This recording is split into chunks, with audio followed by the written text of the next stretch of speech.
So yan ba ay maayos is that a reasonable and responsible and professional response to your agreement with the Senate President that you will vacate? Tapos nandun ka lang pala sa gilid namin? Pag naghulog ako ng barya, dun sa ganon, sasaluhin ng agent mo yon. Pag kinato ko yung pader, nandun pala yung agent mo. Tapos hindi ka makasaklolo?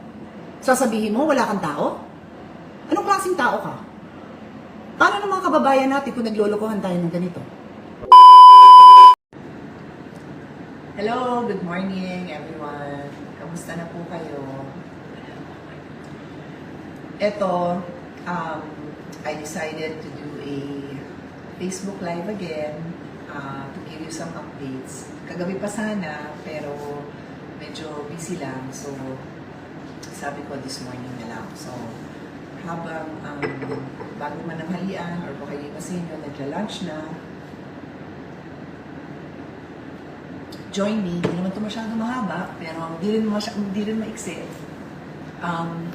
Yeah, I just want to give you some updates, no? I also want to document my experience on what transpired in the Senate.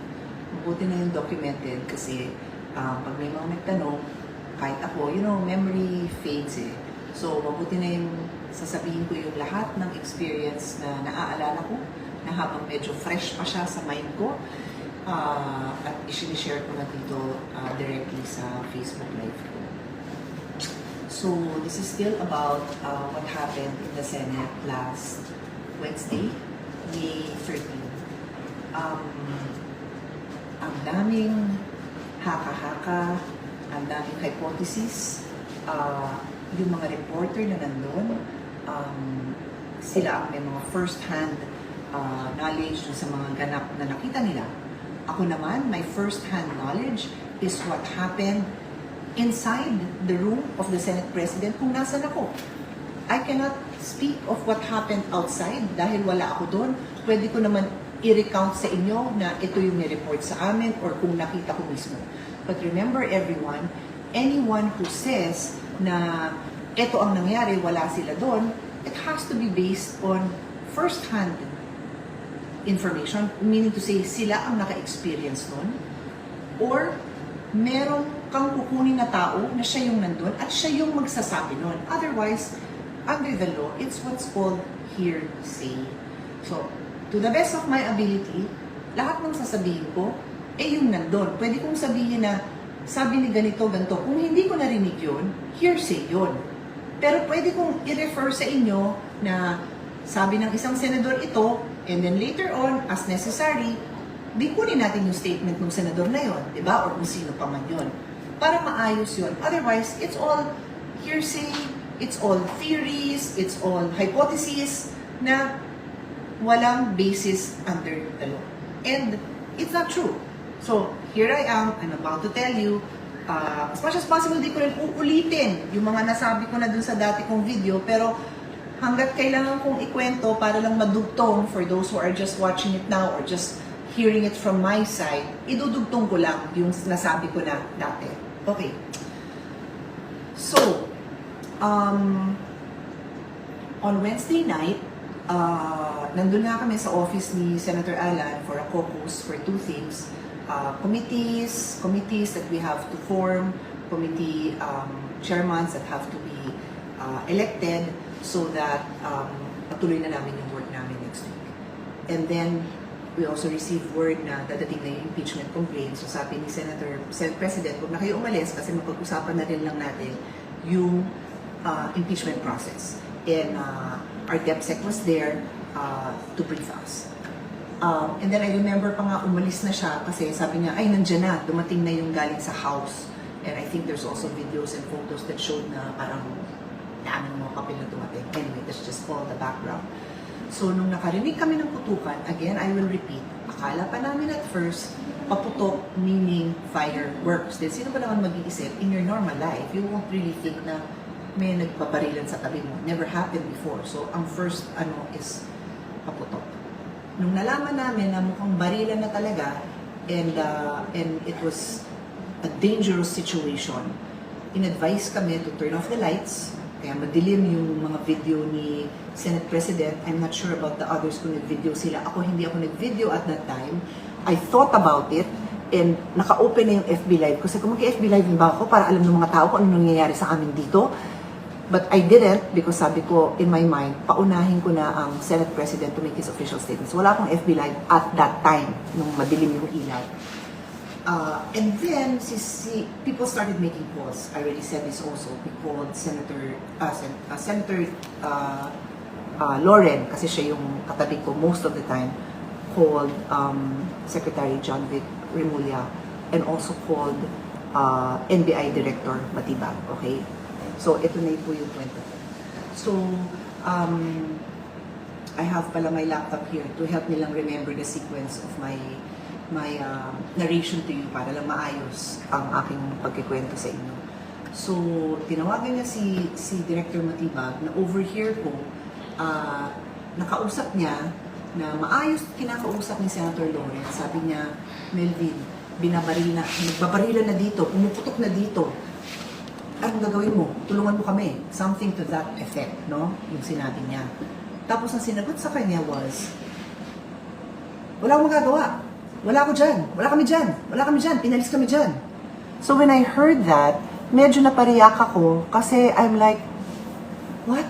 Nagtawag kami. Remember there's nagpuputukan sa likod namin, madilim yung ilaw. Eto ka, naghahanap ka ng lifeline. Tapos, ang sagot sa'yo is, wala kami magagawa. Wala kami dyan. So, I was so taken aback na, ha? Like, kung kayo nagdahil ng police, tapos ang sagot sa'yo, wala kang magagawa. Yun yung feeling ko. I may be a senator, but I'm a human being. I'm a woman, I'm a mother, may mga anak ako. And in those circumstances, I was scared. So, tawagan mo yung tao with the hope na may gagawin for you. Nag-message din ako kay Secretary Vince Dizon. Vince, what's going on? Do you know what's going on? Binabaril kami dito. And then, so, that's me reaching out to someone I know, and then Senator Lauren reaching out to somebody she knows. So when I heard that reaction ni Director Matibag na, wala kami magawa, wala kami dyan. I was like, what? You do something! Do your job! Yun yung sinagot ko sa kanya. Tapos sinigawan niya ako. Ang sagot niya sa akin is, wag mo akong sigawan. I was so shocked na yun lang ang sasabihin mo sa akin. Hindi man lang niya tinanong, okay ba kayo? Patayin niyo yung ilaw niyo, huwag kayo lumapit sa bintana. Ano ba sinasabi ng isang professional na expert dun sa mga under siege, which is how we felt. Ano ba dapat ang sabihin mo? Huwag mo akong sigawan? Siyempre, magtataas akong boses. Ngayon pa lang nga, nagkikwento ako sa inyo, tumataas yung boses ko, di ba? I was trying to be very calm because I'm a believer na pagkalma ka, you can think clearly. Pero nung sinagot akong gano'n na, this is the people who are supposed to help us, na sinagot kami ng gano'n, we're left on our own? Di syempre sabi ko, do your job. Yun. O ngayon, I wanna share this with you because later on, nagpa-interview siya at ito yung sinabi niya.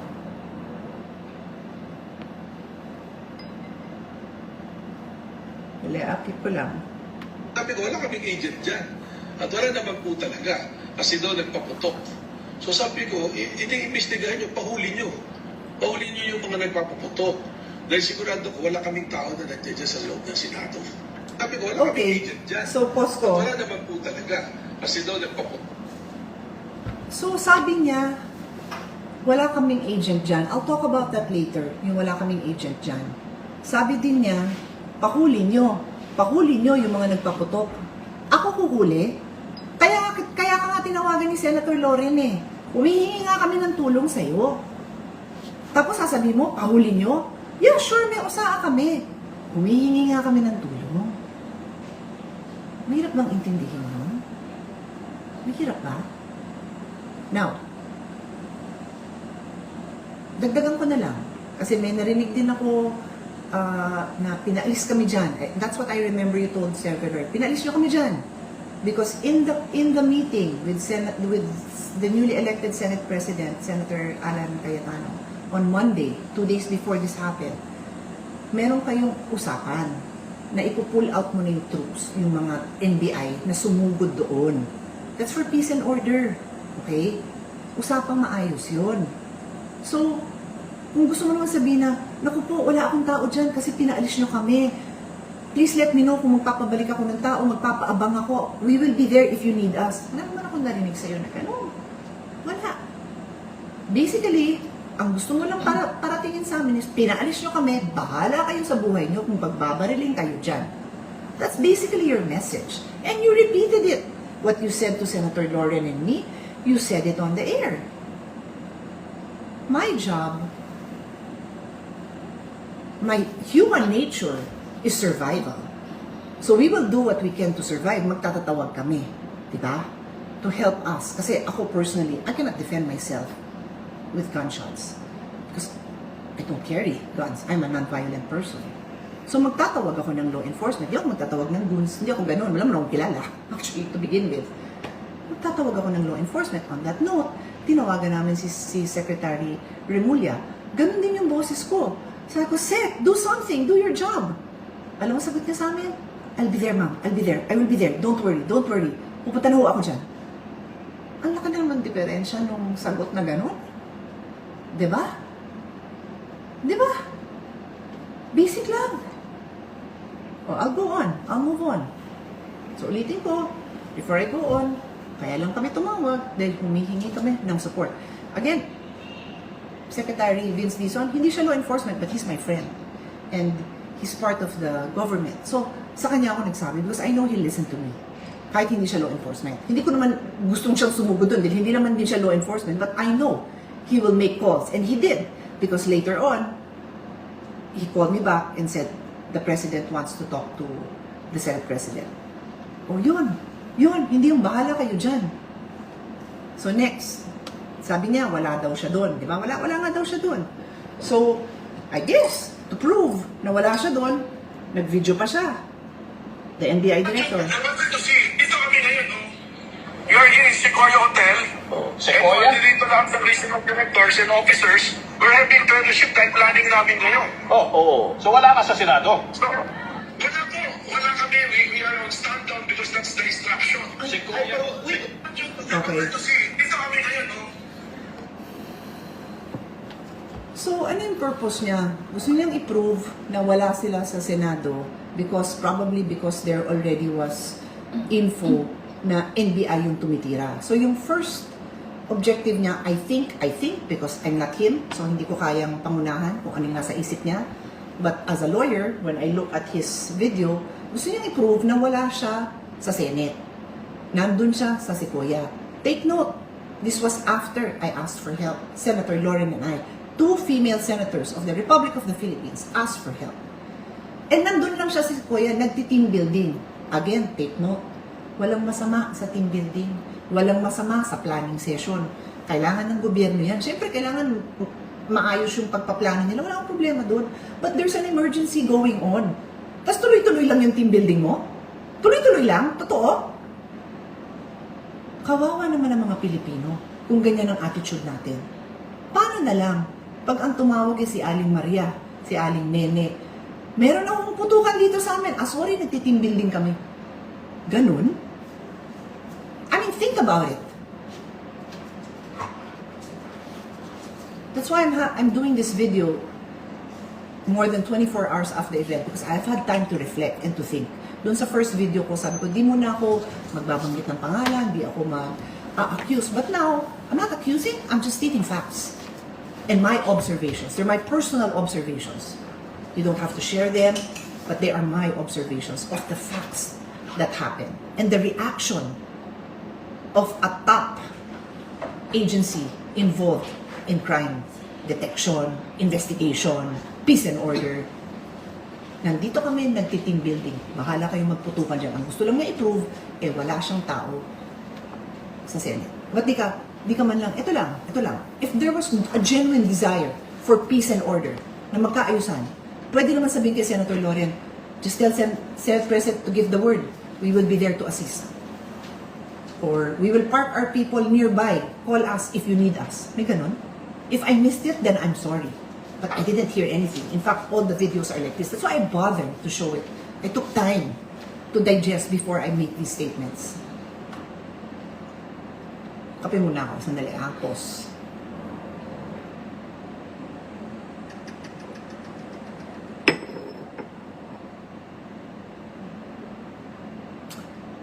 So before I go on to my next point, when I butted in, kasi si Lore naman ang kausap niya, pero talagang sumingit po ako. Sabi ko, nung sinabi niya, wala kami dyan. Inalis niyo kami dyan. Wala kami magagawa. I said, what? Do something. Do your job. Tapos ang sagot niya sa akin is, huwag mo akong sigawan.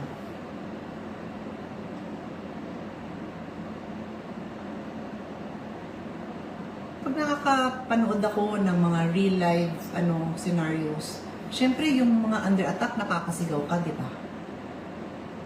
Either sisigaw ka ng saklolo o sisigaw ka ng tulungan niyo po kami. Tapos kunyari may nakita kang pulis o kung sino man dumaan, tulungan niyo kami, ano ba? Tulungan niyo kami dito, di ba ganon? So normal naman yung reaction ko, di ba? Mag-apologize pa ako dahil medyo pasigaw yung boses ko. I don't mind. Pasensya na po. Pero siguro naman, just get the job done. Yun lang naman yung request ko, do your job. Sinabi ko yun kay Secretary Timulia, no problem with him. I didn't even have to tell, I didn't say the same words to Secretary Vince Dizon because it's not his job. Hindi siya law enforcement. I just told him, what's going on? Please help us. O, diba? And he did. He made calls. Okay. So I move on to my next point. Ano ulit yung sinabi niya? Ulitin natin ha. Ulitin natin. I wanted to see, dito kami ngayon, no? We are here in Sequoia Hotel. Sequoia? And dito lahat ng regional directors and officers, we're having fellowship time planning namin ngayon. Oo. So wala ka sa Senado? So, wala po. Wala kami. We are on standout because that's the instruction. Sequoia? Okay. So wala sila dyan. Okay, sige, wala po kayo sa NBI. Ay, wala kayo sa Senate. Okay, wala kayo. Sige. Established na po yun. I'm sure na. And in your previous sinabi niyo din, sabi ko, balikan ko yung first kasi ito na yung next point ko. Uulitin natin yung first video. The first video. Sorry, the first video. Wala kaming agent dyan. Ulitin ko yan. Sorry, importante yan eh. Importante yan. So sabi ko, wala kaming agent dyan. Narinig nyo ha? Wala kaming agent dyan. Kasi doon nagpaputok. Ulitin ko pa ulit. Imbestigahan nyo, pahuli nyo. Sabi ko, wala kaming agent dyan. Yun na. Wala naman po talaga. Kasi doon nagpaputok. Wala kaming agent dyan at wala naman po talaga. Okay? Yan yung interview niya noong May 13. The following day, on May 14, I'm sure na wala po tayong tao sa Senate premises, sa Senate building po. Pero nag-request po si GM Vic Veloso na magpadala po ng NBI. So yun po yung nangyari. Meron po tayong mga NBI doon po sa GSIS. I'm sure na wala po tayong tao Okay. sa Senate premises. okay, ulitin ko yung sinabi niya. Wala daw siyang tao sa Senate premises. Sa Senate building, wala daw. Pero dun niya ni-reveal the following day, May 14, Thursday, na merong tao sa GSIS. Okay? So, merong tao sa GSIS. So, ano yung pinapahiwatig niya? Sa Senate wala, pero sa GSIS meron. Mga kababayan, I would assume, lahat po kayo, hindi kayo familiar sa GSIS building, sa Senate building. So, I will show you what it looks like. Here. Itong buong to, okay? Itong kulay dilaw is the building. Building yan, okay? Building yan. Ito garden. Garden yan, okay? Work. Pin yan ng Chief of Staff ko. Office ko yan.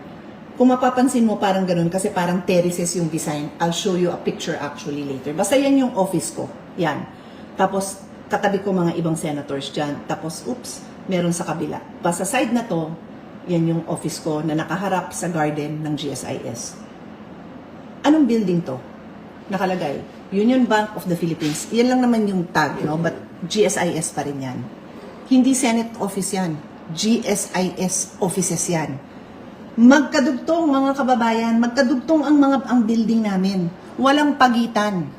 Magkadugtong ang building namin kasi kaming senators, nagre-rent kami sa GSIS. It is one complex. Look, It is one building. Naghahanap ako ng picture ko, pero sige, pakita nyo na lang. Kaya lang yung photographer ko kasi, nagpa-picture ako dito kasi may parang balkonahe yan eh. Nagpa-picture ako dyan. Kaya lang close up. Gusto ko sana na pag na-picturean, I'll do it on Monday pagpasok ko ulit sa Senate. Pag picture mo na ganun, makikita mo yung likod nun. Ang likod nun, yung garden that we share. Okay? So, pag sinabi ni NBI, ayan, ito yung picture ko. Unfortunately, sobrang galing ng photographer ko. Hindi mo makikita yung likod nun. Pero, yan, yung mga halaman ko dyan. Yan yung naka-display dyan sa balkonahe. Tapos pababa. So, pag ako'y tumalikod, okay, gumanon ako. Ngayon, sa sofa ko, dumungaw akong ganun. Yung garden ng GSIS yung makikita ko. So, balik tayo sa akin, okay? Hawakan ko na lang to sa tabi ko. Dali, nangalay yung kamay ko. Kung sasabihin ni NBI Director, wala siyang tao sa Senate. Sabi ni NBI Director, wala siyang tao sa Senate, pero meron siya sa GSIS. Saan? Sa baba ng balkonahe ko? O sa dulo ng building ko? Nilalakad ko to guys, minsan pagka yung mahaba yung oras namin sa Senate. Hanap ka ng picture ng hallway natin. Mahaba yung hallway. Yung dulo ng hallway ko, dito, papunta doon. Ang dulo-dulo nun, didikit na yun sa GSIS. So, nasan yung NBI niya? Doon sa kabila lang ng pader. So, pag kinatok ko, babalikan ako ng katok ng NBI agent niya. Andito lang po kami sa likod. Wala ho kami dyan sa premises nyo. So, yan ba ay maayos is that a reasonable and responsible and professional response to your agreement with the Senate President that you will vacate? Tapos nandun ka lang pala sa gilid namin? Pag naghulog ako ng barya, dun sa ganon, sasaluhin ng agent mo yon. Pag kinatok ko yung pader, nandun pala yung agent mo. Tapos hindi ka makasaklolo? Sasabihin mo, wala kang tao? Anong klaseng tao ka? Paano ng mga kababayan natin kung naglolokohan tayo ng ganito? Yun lang po, ang point ko. Yun lang. Ano tong picture? Ayan. Ito yung hallway na sinasabi ko. O yan, mababaliw na ako sa kakahawak nitong mga gadgets. Pag naglakad ka dyan sa hallway, ito yung hallway. Ito.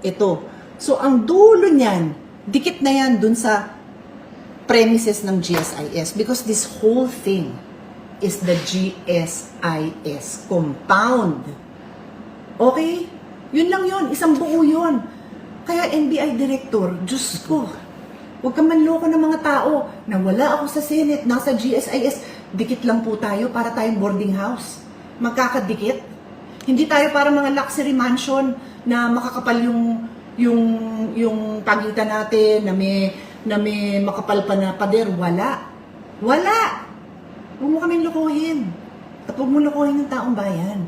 You were right there. Not you personally, but your people. If you wanted to tell me and Senator Lauren that you wanted to help, you could have said, may tao ako sa GSIS kasi nag-request si President Veloso of GSIS ng security. Pwede silang tumulong sa inyo. Ba't walang ganun? Isipin mo nga. Isipin niyo mga kababayan. Daming conspiracy theories dyan. O yan, ang isipin niyo. Ba't naglolokohan tayo?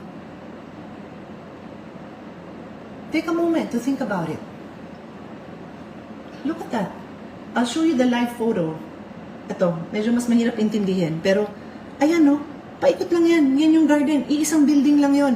And I wanna show you our address. Tuloy ko na to. So, kung galing ka dun sa taas, pababa, ayan lang yan no. Ito building namin. Ito yung garden. So, paano kung may agent siya dyan? Pwede naman kaming akitin. Pwede kaming barilin. Nakarinig nga kami ng barilan. Tapos sasabihin mo, wala kang agent? Tapos kinabukasan, meron, pero nasa GIS, nandun? O ito, staff ko to. Pababa sila from my office, yung ngayong balkonahe, pababa dun. Ang baba nun is, yung garden nga na sinasabi ko. Don't lie. Problema dito sa gobyerno, dami nagsisinungaling. I want to show our address. Do you have it in your phone? Here. Ito, pag ginugel nyo, Google ba to o Waze? Ewan ko, bahala na. Google, Senate of the Philippines. Address namin, no? Finance Center, GSIS Building.